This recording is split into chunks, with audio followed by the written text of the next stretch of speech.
I don't know how many of you people out here or how many people watching are familiar with where this Doink the Clown came from.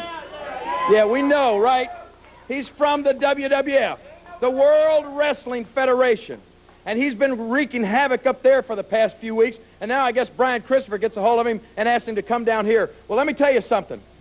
I've just about had it up to here with the World Wrestling Federation.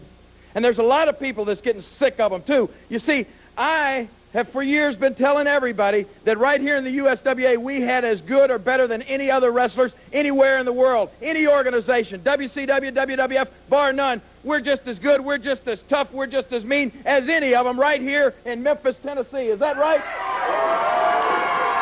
Well, I went up to the WWF to prove it, and I'll tell you something.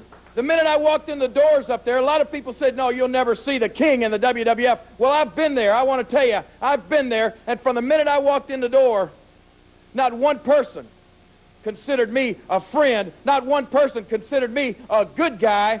You want to know why? It's not just because I'm from the USWA. I'm going to get right down to the bare facts of the matter. It's because I'm from Memphis, Tennessee. It's because I'm from the South.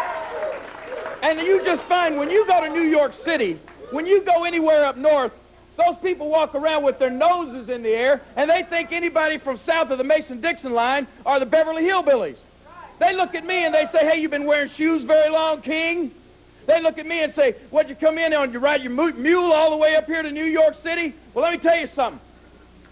I'm proud to be from Tennessee, and I wouldn't live in New York City if they gave me a penthouse in Trump Plaza. I can tell you that right now. And I'll tell you somebody else that's pretty sick and tired of all of those jerks up there in the WWF. And that's another guy that has been wrestling up there, but he's got his roots from right here in Memphis, Tennessee. And his name, as we know him, is Downtown Bruno. And I want to bring him out here for a minute because he's got a little problem he's going to straighten out this week with the WWF. Come on out here, Bruno Mania.